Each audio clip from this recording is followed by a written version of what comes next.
keep this very, very fun, right? For a change, I don't have slides. And part of the reason is I never got time to build them. So you're very lucky, right? So no boring slides. I will have a handout, a takeaway, which I can share with everyone, and then you can just maybe paste it somewhere, either on your desktop or on your wall, or if you think it's useful, of course, right? I did build that handout in the last couple of minutes, but I think it's useful. But today's discussion or chat, rather, or this masterclass or session, is really about thinking like a founder. And it's one of the several sessions that we're going to be doing going forward, where we're really trying to make you imagine, trying to make you empathize, trying to get you into the skin or the role or the shoes, of different kind of roles that people play in their lives, and as creators, consultants, writers, designers, marketers, whatever role you think you're into today, you actually become a lot more effective when you start thinking like other people might be. So sometimes in your own role, it becomes very, very effective. Sometimes you just relate to other people really well, and you're able to influence them a lot more better when you're able to relate to them. But this session is not about empathy or relating or getting into the shoes of someone. So we'll actually straight away dive into the topic, which is think like a founder and why it's important. So as you may have seen in the creative, which was shared yesterday by Ritika, a very large number of customers that we work with, large number of clients we work with are actually founders. And of course, the typical founder stereotype, at least in the age that all of us are living in right now, is someone who's like a new age founder backed by some VC or that kind of a thing. I'm not only talking about those kind of founders. A founder is anybody who's decided to create something, right, or found something, and is deeply passionate about the whole process of creation and nurturing, right? And sometimes it can be a very traditional business, and I think as consultants, we shouldn't, and we really should not try to stereotype founders, if I may say so. If at all the new age founders are a reference point, I would say they're more employees than founders, because they usually get quote unquote hired by investors to help them make money, right, by increasing the valuation of their companies, right? And they really don't have the freedom or the will at times which is necessary, to really live the passion of a founder. One of the things that personally I've enjoyed a lot, in the last 14 years of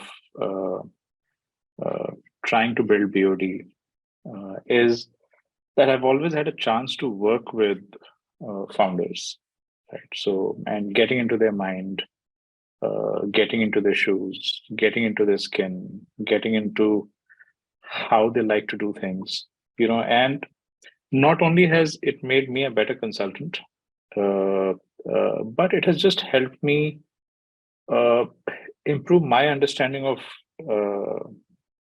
everything that life has to offer. As a human being, you relate to their pains, you relate to their successes, you relate to their ideas, you relate to their idiosyncrasies, you relate to their foolishness at times. Sometimes they're really ridiculous and loud and bad-mouthed. So I've had a chance to work with all types, and it has really improved my understanding of how the world looks like, because these founders are really building the world in many ways. As consultants, I think we have this rare, extraordinary opportunity to work with them, and especially with the kind of position we come from. और अगर हम अपनी positioning के lens से देखें, तो हमारे clients हमारी respect करते हैं, so they value us, and when they stop respecting us, we actually decide to move on. Or if they can't respect us, we won't even sign up with them. So they actually take us with a lot of respect. They see us as people who will help them, right? Become a better version of themselves, create better organizations, and uh, honestly, it's a very big responsibility. So to be able to help these people who are anyway on a hyper trail, trying to do very interesting things, and then they start to depend on us, right? And I feel that as consultants, we sometimes can be quite plain and straightforward, in our thinking and the way we develop solutions or the way we solve problems, that we fail to empathize with what they may be expecting from us. वो हमसे break through expect कर रहे होते हैं, वो हमसे कुछ major कमाल का, something which is totally out of the box. And we might be doing stuff which is very conservative, very plain Jane sort of stuff. And the fun thing about this is that because we think that they're a client, so we take them too seriously. They don't want us to take them too seriously, to be honest, right? They're very open to feedback, which is very disruptive. They're open to suggestions which can completely help them pivot everything that they've ever thought in their lives to be true. They're extremely open rather, right? But we have another kind of client, right, who's a professional leader, typically working in, let's say, a large company, large multinational, or a founder who's no longer left a founder after the company becomes really large and becomes very conservative, right? तो वहाँ क्या होता है कि वहाँ पे तो फिर it's a more of a okay, let's do what is feasible, let's do what is viable, let's not do something disruptive, let's do something जिसको देख के सभी सभी खुश हो जाएं, सभी के लिए acceptable solution बनाते हैं. Let's not try to break through, let's not try to disrupt. So because there are those kind of clients, so we tend to think that all leaders have to be like that, right? So it's really is fascinating if you're able to create a distinction between the conventional leader and the founder leader. And I think in BOD, we do get a chance to work with at least 60-70% of our clients who happen to be founder leaders, right? And Sona has put up a really nice message here, right? So in the beginning, founders don't even trust their own people to make decisions. Their business is like their own. In many ways, it's a privilege to be trusted by them, and I think it's really fascinating how they start to trust us, to do the most important things pertaining to their work. But before I share any of my information with you, I'd love to hear from you. How do you think a founder really thinks? I really want to know what you think about them. कि क्या सोचते होंगे वो, when you're working with them or even in general. How do you think a founder really thinks? You can type in the chat, you can unmute, whichever way. Keep it free flowing, Even if you have 3 people speaking at the same time, it's okay. So मुझे जो लगता है, I mostly seen some of my colleagues जिन्होंने कुछ found किया है. So they are always like looking for opportunities, like problem solving जिसको बोलते हैं. They look for problems and they try to identify some frugal or some quick issues. So मैंने ये देखा है कि rather than planning और बहुत ज़्यादा analysis paralysis में जाने की बजाय, they quickly like to get into an action and create a very viable, feasible MVP kind of thing, which can be maybe created in just 2 days, just to test it out. So मैंने ऐसा देखा है. And even कुछ जो मेरे friends, वो मतलब उनको wireframe वगैरह नहीं आता, उन्हें कुछ नहीं पता UX वगैरह का. They just take a PowerPoint and create boxes and create the solution कि like ये है, ऐसे ये चीज हो जाएगी. Like they are very logical, very problem solving oriented, rather than like limiting themselves कि नहीं मुझे ये नहीं आता and I'll need more resources to do it. So they don't depend on resources until unless it is to scale. So that is my opinion. Like to do things quickly on their own in a very innovative or problem solving way, and not necessarily depend too much on and limit themselves by the availability of the resources and all. Yeah. Very, very interesting points, Vigmeet. So, yeah, you're right. I mean, they like to move quick. That's for sure. Patience थोड़ी सी कम रहती है founders में. Yes. So one of the things you need to know that founders are generally a little low on patience, and they tend to therefore also get irritated fairly quickly. And but sometimes what you sense their irritation to be, जब तक आप उसको process करते हो तो वो they're already cracking a joke and they've moved on. So they're not really stuck, by any one strong behavior at times, and they move quite rapidly, right? Uh, and Somit and Asmita have a very interesting point over there, right? It's Asmita, right? Depends on their life stages. Yeah. So seasoned founders and new age founders can have very, very different thinking. It's very true, actually. So new age founders are very, very high on energy, which is true. Uh, they're really driven to change everything overnight sometimes. Uh, of course, in many cases, they're looking for some sort of a VC support. There is also this desire to make money, which is very, very strong at times. And so there is that piece as well. And they may not really have experience building organizations. So chances are that they're going to be fairly arrogant in the way they go about their things. So when I meet, for example, first-time founders versus a third-time founder or a fourth-time founder, I realize that कि जब तक वो fourth और fifth time होता है तो वो बिल्कुल जमीन के नीचे जा चुका होता है. वो जो first time वाला founder होता है वो हवा में उड़ रहा होता है, just flying and who's this guy? Shut him off. Keep flying. And they don't really care. They don't respect easily. And it's not really so much fun actually working with first time founders, in that sense, if you really ask me. They don't value advice. They think that they know it all. So they don't trust easily, because they are so much lost in their own addiction of entrepreneurship, or they think that they're going to find their way out. And I think almost every founder goes through that journey. So, and sometimes you have a first time founder who spent many years being a founder. So I wouldn't call such founders as first time founders. So somebody who spent 10, 15, 20 years, the only business that they've ever founded, so I would tell them as a seasoned founder, even though they are not repeat founders, right? And as Abhinaya said, second time founders are more comfortable with delayed gratification because they actually figure out that success doesn't come too quickly. If it does, it doesn't sustain too long. Of course, there are exceptions, and we're not really looking at exceptions out here, right? So leaders want to create a legacy. They're more of a creative person who want to follow their passion and take it to the next stage. So Shamik, did you mean founders by leaders? Because sometimes leaders are not founders.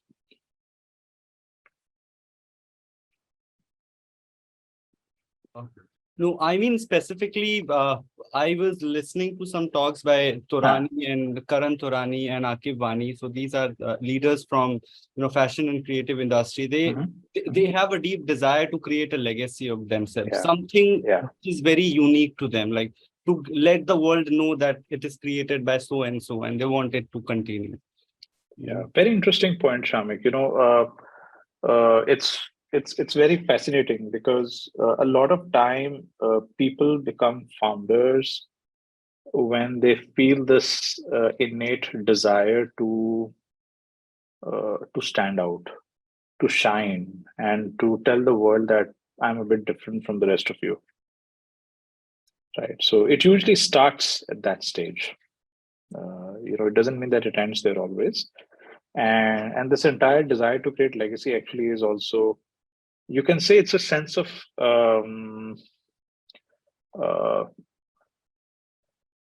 okay, now you might say, what am I saying here? But thankfully I've been a founder, so I can talk from that perspective, right? So sometimes it starts from the a view where I think people who sometimes have lower self-esteem, and they have a slightly lower view about themselves with respect to the world, with respect to the rest of the world. They feel like I need to really show myself, right? I need to do something which is going to stand me out. I don't want to be like the rest of the world. I need to tell people that I'm different. And in a way, you're not really telling anybody else you're different. You're telling yourself you're different, right? Because the world is already very different, and it has different types of animals, right? And so there is always this sense, and I meet many founders who want to leave a legacy, but when they mature enough, when they've been a founder for many years, they actually stop caring about it. They realize it's futility, beyond a point. So, but it really starts there. You're right. And there is a huge desire to shine and stand out and tell the world that you're different, right?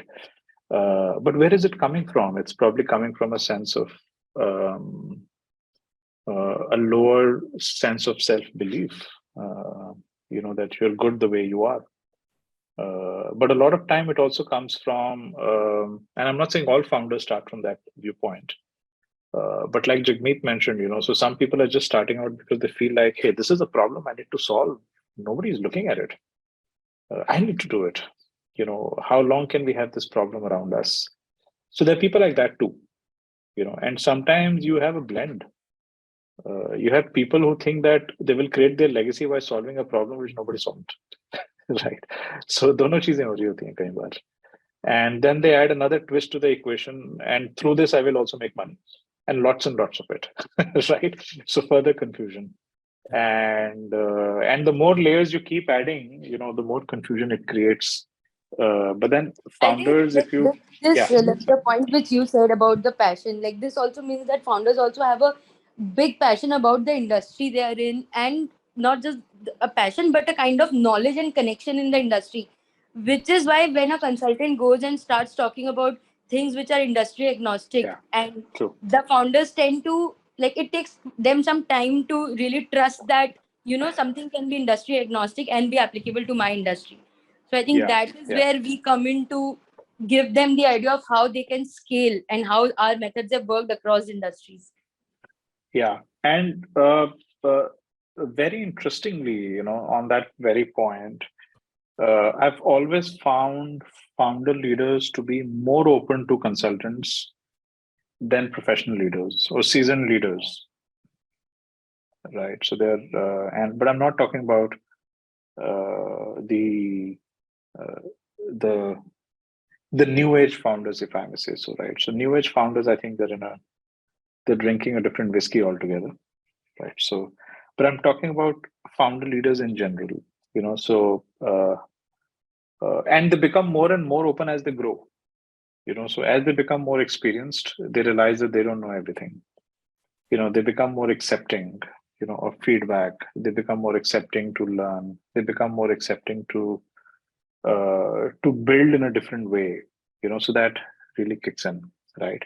But yes, point, because of the interaction that I had with the founders, what I can see is, एक summarize करें थोड़ा spirituality से connect करके, I see 3 qualities, the Holy Trinity, as we say, Brahma, Vishnu, and Mahesh. So they are the ones who is creating. They are also who is thinking of nurturing the organization and their customers and clients.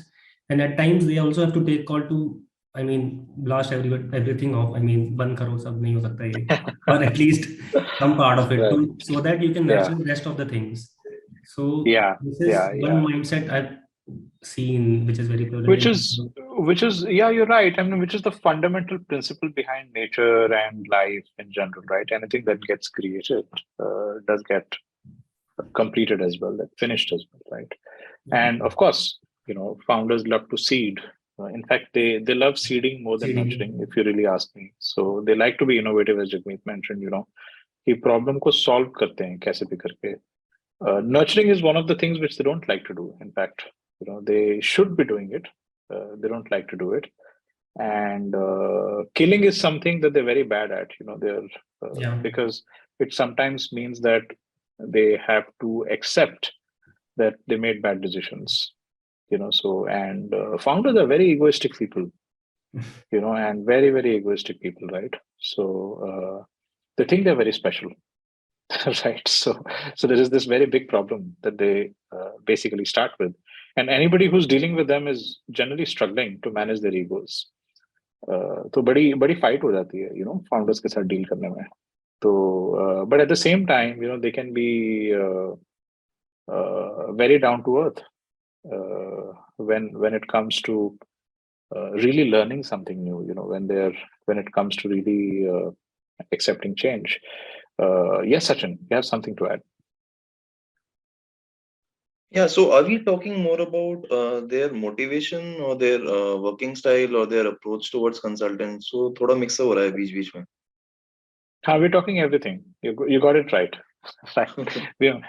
We're mixing everything. I told you this is not a planned session, right? We're just talking about how founders think, and not necessarily how they relate to consultants. Though eventually, if you understand how they think, as a consultant, you might be able to empathize with it and improve your relationship with them as a consultant. So, I mean, of course, the end goal is that as a consultant, as someone who's providing a service to them, you want to be more effective, right? But customer को अगर समझोगे ही नहीं, customer कैसा सोचता है वो relate नहीं करोगे, तो उसको serve करना बड़ा मुश्किल हो जाता है मेरे हिसाब से. Okay. So it's from that perspective. So we're just trying to understand who is this animal, and why does this animal have such extreme behaviors and attitudes, and at the same time it is a necessary animal, because it's the one which is really trying to create something out there which can change the status quo. So many founders are driven by this passion to change the status quo. Again, part of it is driven by a desire to create a legacy, as Shamik highlighted. Hariom has a comment: do investors expect that a founder should have high risk appetite? Because we've seen many founders drop out from college and many leave there.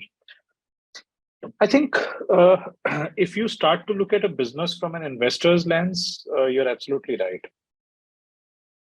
Right. But if you look at a lot of traditional founders, they didn't start their companies because they wanted to raise funding, and create multi-billion-dollar unicorns and enterprises. Many times they just started out because that was the only way for them to survive.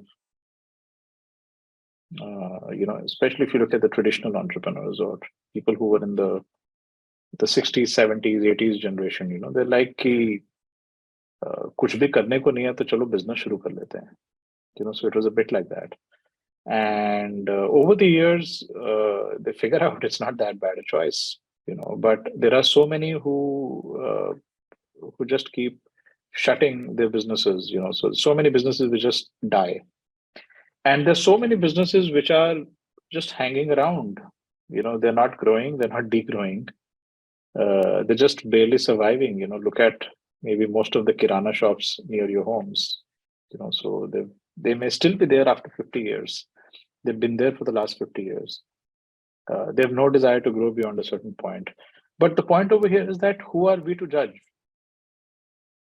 And that's the point which I want to really bring out here, right? So as people, we don't have to judge people by how ambitious they are, whether they're working for the investor or they're working for themselves or they're working for their employees or they're working for their customers or they're working to solve a problem or they're working to leave a legacy.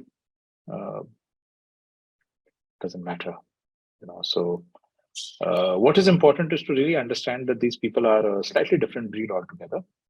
Just give me like 10 seconds, somebody at the door.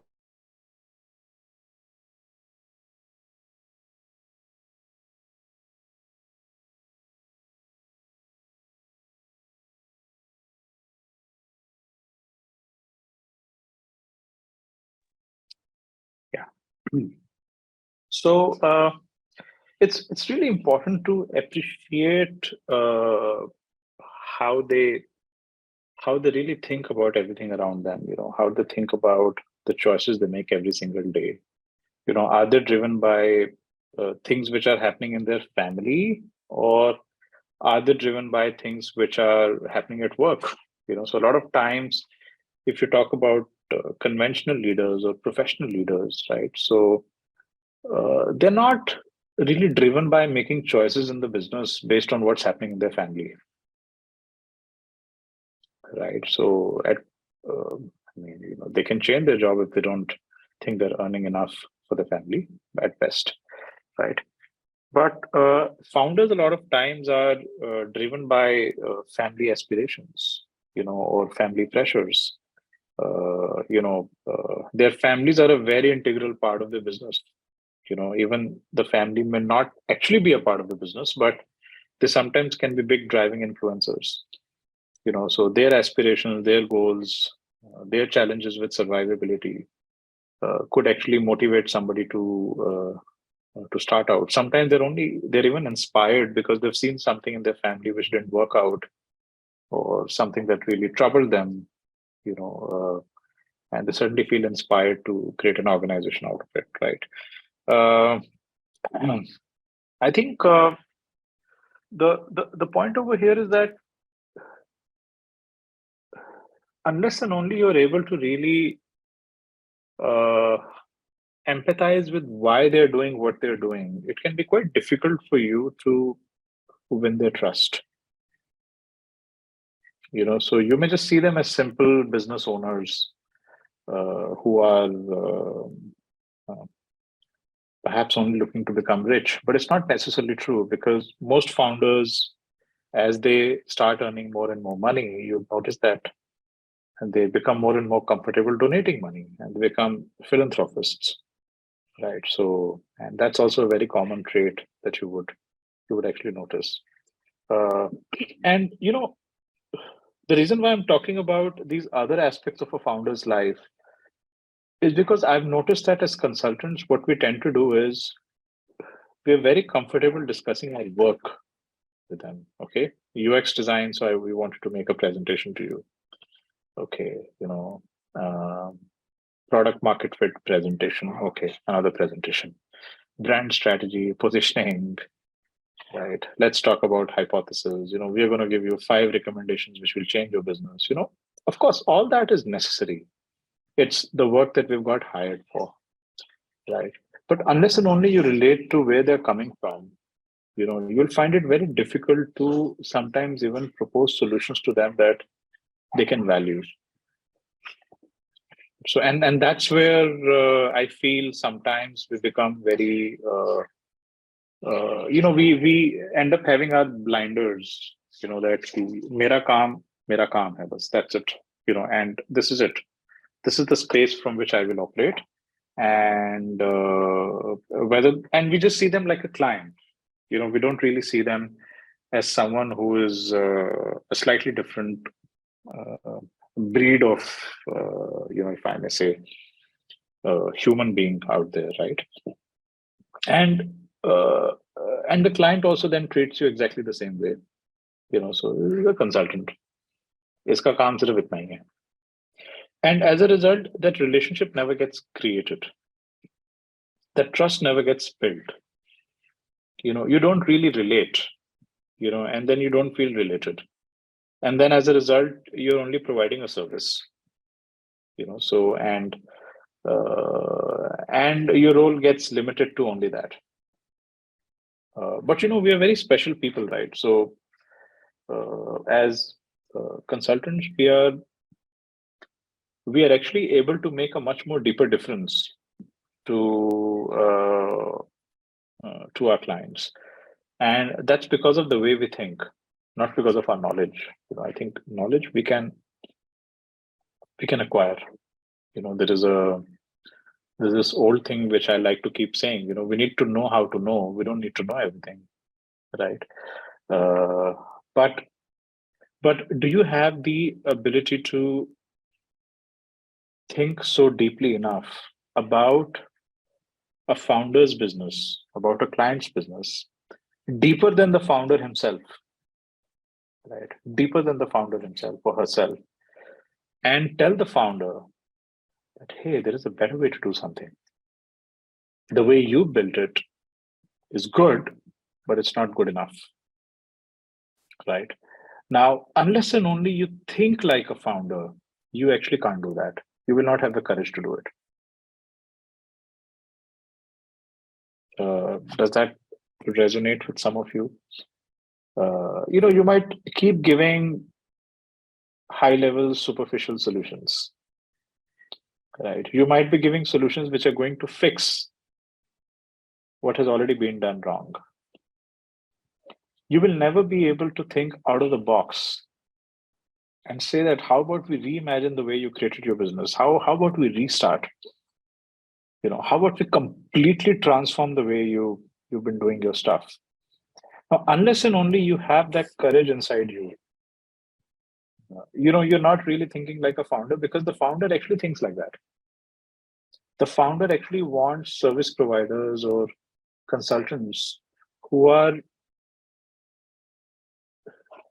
think like him, and I'll tell you what thinking like him really means in a short while, or her, and who's completely willing to destroy everything that the founder has ever created in this lifetime, right? But हम वैसे सोचते नहीं, तो हम बहुत conservative solutions provide करते हैं, और हम ये सोचते हैं कि let's not disturb the peace. नहीं, सो रहा है तो सोते रहने दो, अपना काम खत्म करो and आगे बढ़ते हैं, right? So, but I can tell you that the only way I have been able to build any sort of influence with any of the clients that I've ever worked with, last 14 years, and some of them call me back, and the clients who were the clients in the first year of starting BOD, they still reach out. It's simply because I was forcing them to do something totally different than what they were doing. Right. I was challenging them. I was saying that whatever you built so far is crap. Right. You will have to shut this. So you'll have to completely change this. And unless and only you operate with that level of confidence, you're really not thinking like a founder. Because the founder actually thinks like that. The founder is also constantly challenging herself or himself that whatever I've created is not going to work. Right. So the moment he or she starts thinking that this is it, इससे better अब कुछ हो नहीं सकता है, so the founder has stopped thinking like a founder and he's now become like a professional leader.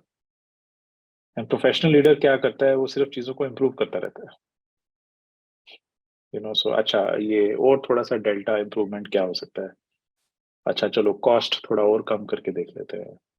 अच्छा चलो थोड़ी सी growth यहाँ से ले आएंगे. So delta improvements. I'm not saying that those are bad things to do, by the way, right? So they're also essential needs. And you don't always have to destroy what's created. You can sometimes just improve, and it's good enough. But that's where the real trust is likely to be built. So if as a consultant you're not really pushing the founder to or not challenging the founder enough, you're not influential, trust me. So in fact बहुत सारी ऐसी meetings होती हैं. Some of you who've attended with me, especially in the first couple of meetings, I always tell the client that if you are hiring us to tell you the things which you want to hear, please don't hire us. So we're going to change your way of thinking about everything, right? So if you're open and if you're ready, then I think let's do it, right? And I think that's when they start to respect you. Yeah. So Akshay has a very interesting question, right? So you don't have to be the devil's advocate, but the question is if the founder doesn't have the appetite to be challenged to that level. So you're right. It happens when the founder stops being a founder, right? And then that's when he or she becomes another very boring person. So who's very satisfied with the status quo, as they say. Right. So anytime you find a founder who enjoys being in the status quo, you can, I think you can tell him, congratulations, you've graduated. You're no longer a founder. Right.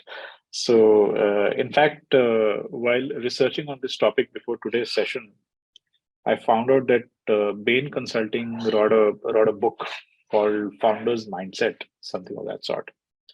And उसमें वो यही बोल रहे थे यार ये बड़ी companies में फाउंडर का माइंडसेट कैसे क्रिएट किया जाए. So how do you force professional leaders to become and think like founders so that they can again disrupt, because they become so used to the status quo. They hate to be challenged, and but कई बार founders के साथ भी हो जाता है. They get to that state of mind where they're not change anything at all. Like small incremental improvements. So they become very conservative. Or they build a culture which doesn't allow them to be challenged at all. They're like my way or the highway sort of a view. So yeah, so those are some things which I wanted to share. Anybody else who has a question or a thought, feel free to get it. I just want, I have a question, like what are some qualities, like 2 or 3 qualities, which are important and we can like have in our own professional or personal life from a founder's mindset? Yeah. No, one of the things, great question, Rigmeet. I think good timing of the question as well. See, one of the things I like to say is that irrespective of who your client is, whether it's a founder or not a founder or whoever it is, or whoever you're dealing with, it could be your friend, it could be your spouse, it could be anybody you're talking to. There is one very powerful skill or quality one can imbibe, and which is mirroring. I'll just type it right. So mirroring is a very powerful skill, right? So you don't mimic, you don't copy, but you mirror the thoughts of somebody who's interacting with you, right? So if a founder is talking, I want to change the world in a meeting with you, right? In that meeting, you can't say, but you can't do it. So yeah, you have to say, yeah, it's possible. That's mirroring. Mirroring is not, I also want to change the world. No, it's just mirroring, right? That means the founder is seeing you as a mirror and it's reflecting back the same set of thoughts, right? I mean, this is a skill you can use everywhere, not just in the founder's mindset. The reason why I talk about mirroring right now is because if I shared with you, let's say, a list of about 20, 25 qualities, and I put out a handsheet actually,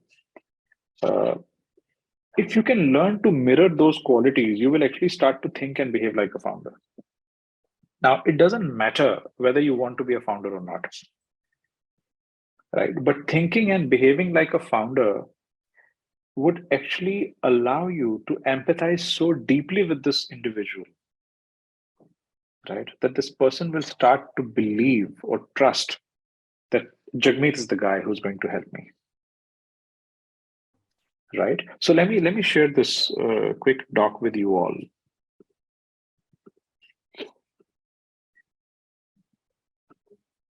Let me know if the slide is visible.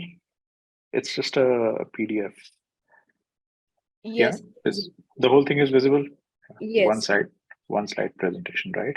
So just putting together points, some 15, 20 odd, and I could eventually categorize them into 4 main heads, right? So Jagmeet, since you spoke about qualities, right? So there's a genuine need for speed. I remember playing this game when I was in engineering college, right? A very famous game, right? Need for Speed, right? And they're usually fast in making decisions. So if you try to slow them down, they'll hate it, right? So mirroring is, okay, let me not try to slow him down right now, right? I'll find a way to bring sense to the madness, but slowing down would mean that the founder doesn't relate to me anymore. They like to be fast, right? They want to execute fast. Of course, you can do a pushback and say it will not happen the way you want, right? We will move fast, but definition of fast is something which I will define for you. And that's a consultant who's mirroring, but at the same time setting expectations, right? They actually hate bureaucracy. They just can't stand it. And so if you're somebody who likes bureaucracy, you're going to find it very tough to navigate or think like a founder, right? They're result oriented. They, at the end of the day, as much process as you can follow, but if they don't get results, they can lose their patience very quickly, right? They want to grow. So there's this entire book around the growth mindset.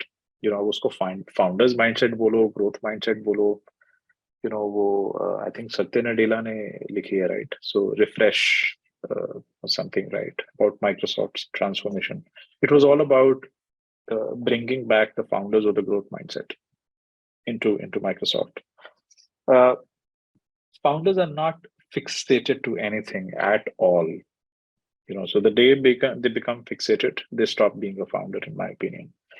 They're very adaptive and agile. They're open to pivot, change, or transform. So if you're not providing solutions, or you're not challenging them, if you're not teaching them something new, because they are open to be challenged, they're always looking to learn. But if you're not bringing something new to them, they will not respect you. As simple as that. If you're going to basically prepare the same fish curry that they prepared in their own method, won't get much respect. So they want to be challenged. They don't accept the status quo at all. They want to get better. And if you ever come across a founder who's fixated and not willing to learn, that this is not the client that you'll be able to work with at all, right? Because we are here to change. That's the role of a firm like ours. And it's not the kind of client that you want to work with, and you won't enjoy the work anyway. The other thing, is, which I've really noted in very, very interesting founders, is that revolution runs deep in their blood, right? But they're always trying to do a revolution, so they think like a Bhagat Singh, right? So I think Bhagat Singh is like a founder, in my opinion. So I have a question here. So I have seen founders who, so they keep coming up with a lot of ideas and many good ideas as well. But because often in their organization, they have built an organization where they are the only founder. Other people are all like they can't really execute or ideas on that level. So many of their ideas get wasted. So as consultants, can we do anything for our clients so that, I don't know if this is possible, just something that came to my mind right now.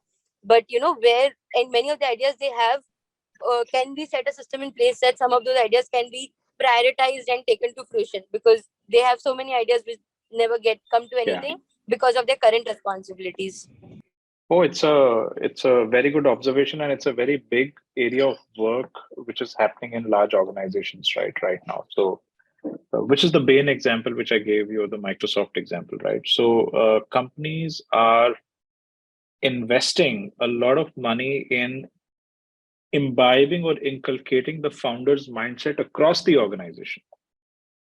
So please understand, the founder's mindset is not only for the founder. It's a mindset. It's just a qualifier, right? That this is how one can operate in life also. Sometimes you can't do it all the time, right? But sometimes you can operate like this. And there is an opportunity for us to work with our clients and tell them that, hey, how about we did a workshop with your managers, with your teams, to help them imbibe the founder's mindset, which is a lot more agile, which wants to execute fast, which is result oriented, wants to grow, which is adaptive, agile, always wanting to learn. So वो एक opportunity for sure exist करती है, right?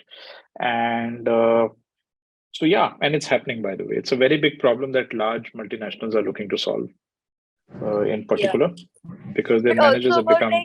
One more thing was that also about documenting or recording the ideas that come. So if there are 5 people who are working in the founder's office, there are hundreds of things they listen, because the founder often uses people around them as the sounding board, and they just keep throwing ideas. Now these 5 people also who are with the founder do not get the time to really work on them, because they also have a lot of work. Now these ideas or these thoughts never reach the rest of the organization.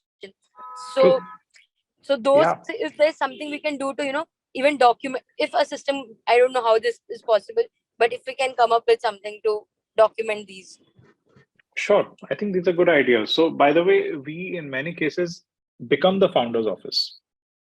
And I think the role of a good founder's office is not to become the filter of ideas, but to again mirror those ideas and protect those ideas in a way that their efficacy is tested before they are sort of put out there in the in the system.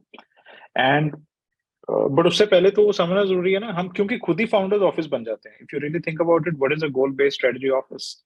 It's not a business function like HR or marketing or sales or operations. It's basically part of the founder's office. A strategy office is really part of the founder's office. And founders, once they grow a little bit, they find it very difficult, as you mentioned, to disseminate their ideas, or anything new that they want to do. And they need people like us to structure, validate, invalidate some of those ideas or transformations that they need to do, and package it in a way that it gets assimilated in the rest of the organization. And that's why we have a very, very important role to play. Right. But again, the point is, if you or when I say you, I mean all of you, don't carry that mindset, you will not be able to relate to them, and you will not be able to win their trust, or you'll not be able to serve them efficiently enough. Right. Coming to some of the remaining points, since we're discussing, and in the interest of time as well, revolution runs deep in their blood. So these are people who are generally futuristic and visionary. So if you talk about things too small in front of them, they may not be inspired. Right. And it's not about trying to fake it. It's generally trying to empathize with how big they can think. Right. They are on a mission to do something really, really important in many cases. It could be, for all it could be for something that they think is very, very important, but not necessarily with a global carbon crisis right. But they like to solve something big. They like to inspire others. They like to initiate new things. Another very interesting thing, they like to fight above their weight category. If this was an Olympics competition, a founder who's 50 kgs might want to compete with somebody who's 80, 85 kgs. And not scared of getting bitten to death, right? But they'll try to fight above their weight category. And if you come across as someone who's again, no, don't do this. You will fall. You will fail. You will. You're not thinking like a founder.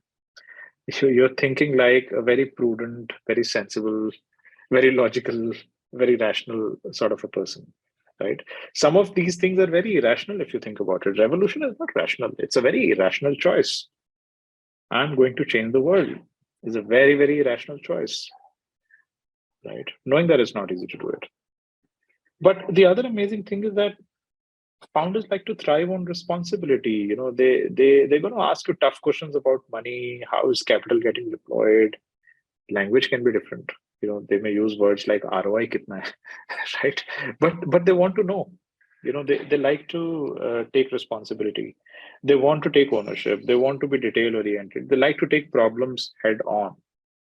They like to dirty their hands, and that's the reason why they're able to create things which sometimes have never been created before, right?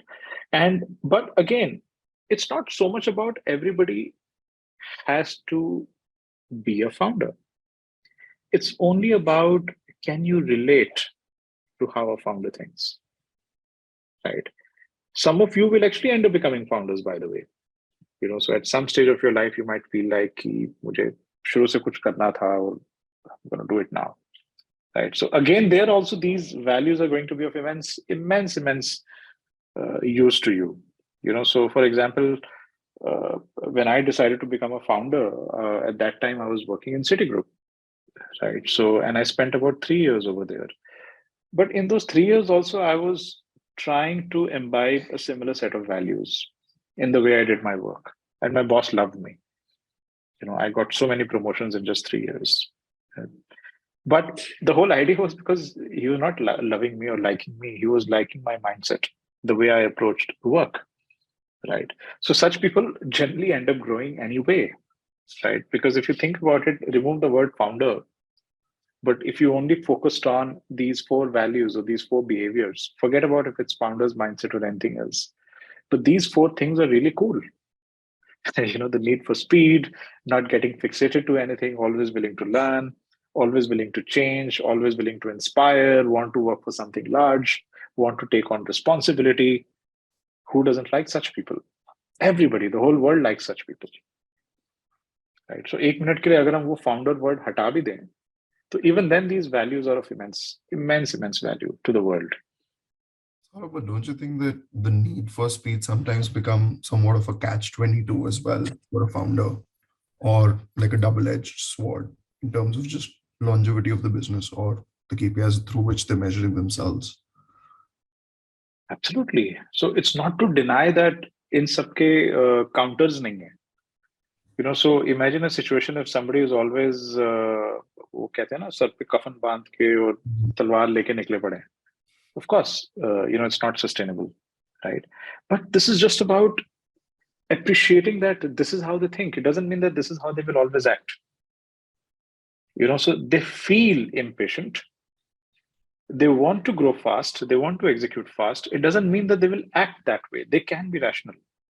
If they're given some solid logical ground at times, But if you persistently put them behind and say, nahi, ruk jao, nahi, ye mat karna, wo mat karna. I'm talking about mirroring, right? Then what you're doing is, this guy doesn't get me. I mean, this is not what I did, why I'm doing. This is not the purpose of my life. I'm in a hurry. Let's just say, let's accept it. Founders are in a hurry. I don't know where they're headed. Who cares, right? But they're in a hurry. Right? They feel like the time is just slipping away, and they need to act. Whether it's a mission or it's some big lofty objective, whether it's global domination, who knows what their motivation is, right? But they're really in a hurry because they know time is limited. Right? It doesn't mean that they can't act rationally. So I think it's there is another side to every founder, right? So which is the rational side. But this irrational side, many of these things are somewhat irrational, not everything,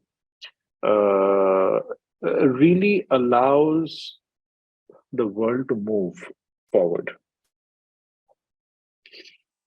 Sometimes if you're way too rational and you will start justifying everything that has been done in the past, right? I really remember BlackBerry, this phone company which everybody forgot.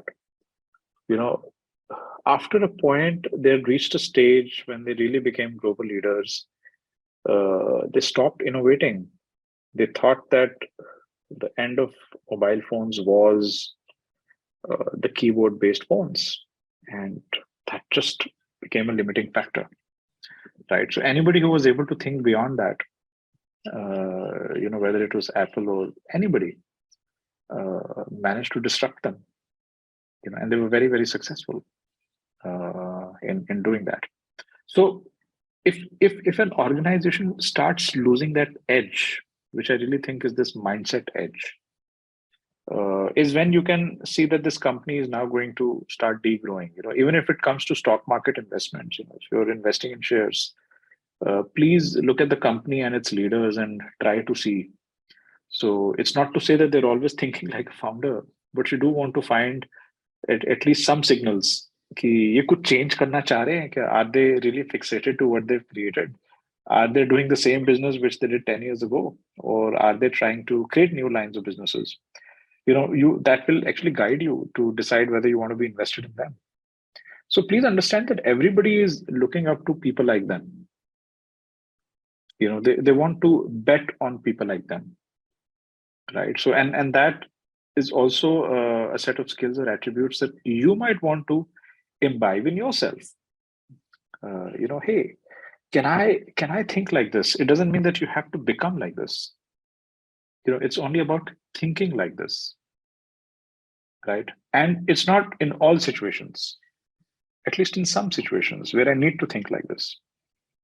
It's about trying to introduce a new set of behaviors in your own personal culture, a new set of values, right? But it takes time, it takes practice. So yeah. Okay, who wants to share or talk or ask? Let's.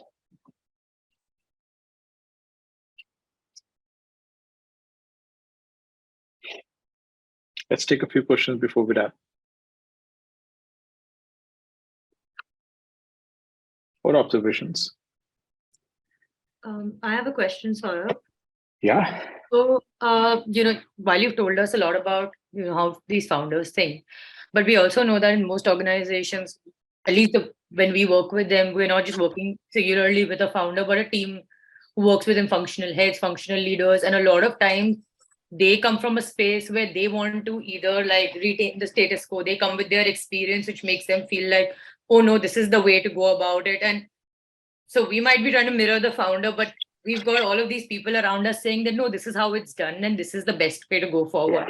So we have to find that balance. So usually I think that can become a common pain point for us, I think.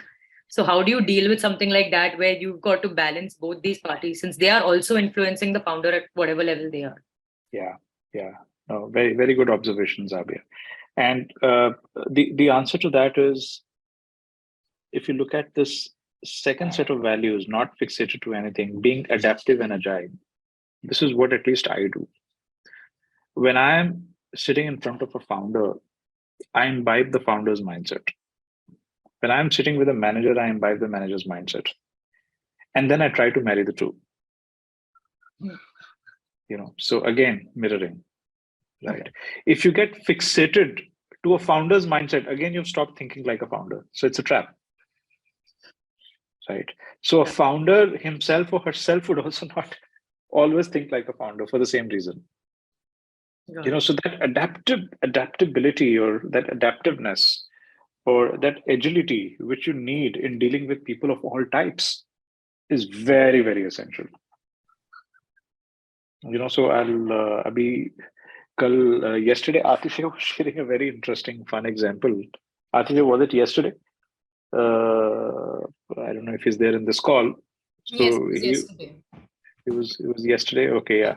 So he and Mukesh sir had gone to the PM Museum meeting, and they were meeting the director, and director was asking for a feedback about a vendor who they thought was charging too much money.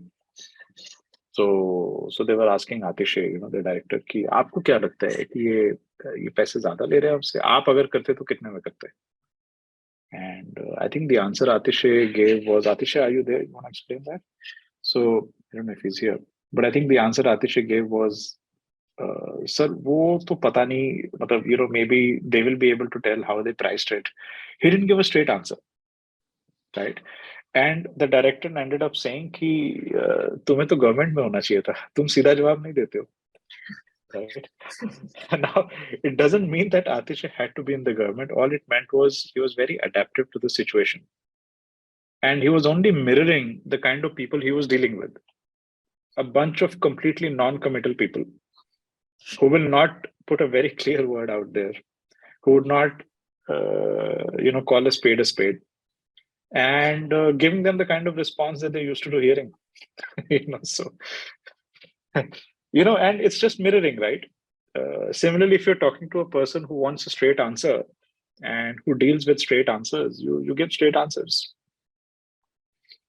right? So that adaptability, agility is very, very critical, and that's why it's the founder's mindset which I'm more interested in telling you about rather than being a founder. This is about think like a founder, not being a founder session. Right? Being a founder is another set of problems. If some of you are interested, let me know. We can we can organize a full cohort, but we'll have to go to the Himalayas for that. So, but right now it's just think. Let's just start thinking like one.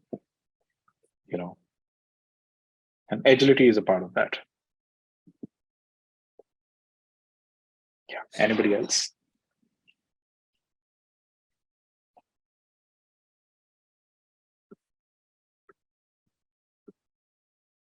Okay. Seems like we have no more questions. I'll share this handout with Vitika. If you think it's useful, you can make use of it. And I think we all have a couple of important meetings, so we'll switch off. But I hope this session was a break from the usual stuff. And look forward to interact again on other sessions. We'll start with the series Think Like a Dash. So Ritika is organizing many such sessions. So it's going to be fun. So looking forward to meet again. Bye, everyone. Good evening. Bye.